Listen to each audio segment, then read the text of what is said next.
right, today we're going to talk a little bit about muscular disorders, particularly one that is really common in the quarter horse industry, which is called Polysaccharide Storage Myopathy, or you'll hear them abbreviate and say PSSM.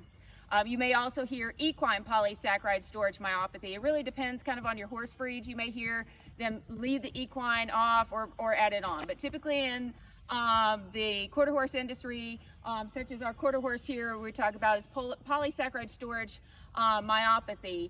You'll also hear PSSM1 versus PSM2. PSSM1 is genetic. It's a genetic mutation versus the two. And so again, that's some of the slight differences, but no matter what we're talking about is abnormal storage of sugar within the muscles itself. So again, those muscles need that sugar in order to produce that muscular activity, but too much and overabundance of it, it functionally can't work, okay? And so there we start to see some significant issues in a horse, okay? So we're going to talk about my horse today. So here's an example of, we have him trotting, and some of the things I want you to note as he's going around. First of all, and I think we talked about before, his reluctance to move forward. And so you say, okay, well, that's just a pleasure horse. Well, he's kind of a pleasure horse in disguise. If you'll notice when he's trotting around, you'll notice kind of along his flank, he's kind of sucked up a little bit more. You notice he's fairly short-strided in the hind end. Not really lame, but he's just kind of short-strided. And you'll notice he's kind of keeping his head down, but stretched out, kind of like it's not that pretty rounded type of headset that you would see in a horse there. So again, those are just a couple of things as he's working, and we really haven't worked him really hard, but you can see already just kind of that unwilling to use impulsion to really push that hind end, and then also that kind of that sucking up across that back of the belly, across that flank area there. And you can just see that really short stride in the hind end, okay? So usually what we'll see with polysaccharide storage myopathy, if you really exercise them hard and you haven't conditioned them really well and keep them on kind of a regular conditioning program, you'll start to get this kind of this action here.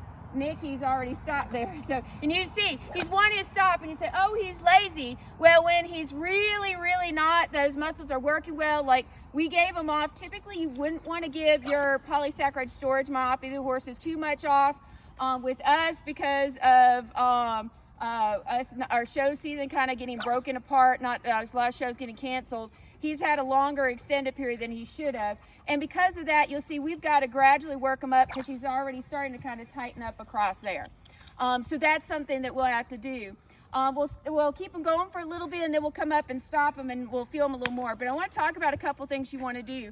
First of all, you want to switch from, when you have these horses, a sweet feed, because it's got all that sugar and molasses, and go to, like, for example, we're using Safe Choice Senior. It's got more, the energy is coming not from the sugars, but coming from, and the carbohydrates is coming from fat. So it's got a heavier percent of fat, and that's where he's getting that actual energy there.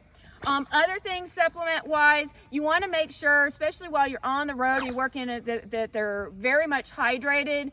A lot of times as that muscle starts cramping up, they really need to kind of flush their system out. Honestly, it's not good when it starts to cramp up a lot just because it can tax the kidneys. Those kidneys are used as a filtration system. So you want to give them as much water as possible and really keep them hydrated. Also adding in, so he gets the electrolytes. We mix this in his feed. It's a apple flavor. And so it's just a powder that you can put on top, especially when they're traveling. I'll give them an extra dosage before they get on the road. The other thing that's really good is vitamin E and selenium. You'll see this a lot of time talking about horses that tie up. They have with, for example, vitamin E is really good for an anti-inflammatory effect, but the combination of two is also something that they can recommend. So when you have, he's a mild case of this, in this situation, I can manage it by diet. The other thing that I'll do is our horses are out, our show horses are out pretty much all the time. We may bring them up when it rains if it's really heightened show season and we're prepping a lot for different shows, we're at least going to let him out at night so he's getting regular exercise. And then we try to keep them on a fairly regular program. And like I said, we kind of slacked with all of our shows automatically dropping. And we can see we'll start them really gradually back up to it. So that's another thing that will help management-wise without getting into prescription medications and additional more aggressive approaches. And that seems to work for our particular horse. Well, Nick, we'll go ahead and stop him, and then we'll bring you over just to kind of talk and palpate a little bit more and talk about him. There you go. Now, as you come up to him, again, like I said, some of the things you'll see overall, just muscle buildup is kind of hard to do with these particular horses. You know, they're going to easily start to break down muscle if it's not functioning correctly. So even at the winter months, if they lose muscle, it's going to be a heightened loss of muscle if you don't keep them exercising quite as much. Other things, if you look towards his front and stuff like that, you notice while he was tracking, he was keeping his head fairly level. When we're showing and riding him, one of the things that you'll see is he'll have a nice, low headset, so we're in the pleasure arena, but it'll be stretched out. That's him just trying to kind of, as he starts to cramp up across his top line, he starts to kind of stretch out and uncomfortable. Even when he gets really uncomfortable, he'll start to buck out just because of that back end just being a little bit, that hindquarters being a little sore, and he'll get a shortened stride. He won't get high chippy and asymmetrical gait, so it's not quite what you consider lameness, and that's the big thing to know. You get the shortened stride, but it's coming from both sides just because, again, he's starting to cramp up. It usually starts here. So he's not, if he was really, really bad, so if you're talking one that has it really bad and we worked him really hard, you'd see the cramping occurring across here. You don't see that on him, and I'm not going to push him for a demonstration. I'm not going to do that, but that's something you would see. Also, they'd be even more aggressive too. They'd be really sensitive to the touch, and he's not too bad. So like I said, he's a milder form, but he's also one, we haven't let him, like I say, we let him slack a little, definitely not compared to where we originally got him from. So that was one thing. When we first got him, you could barely touch across here, and you could do barely anything with him, and it starts cramping up.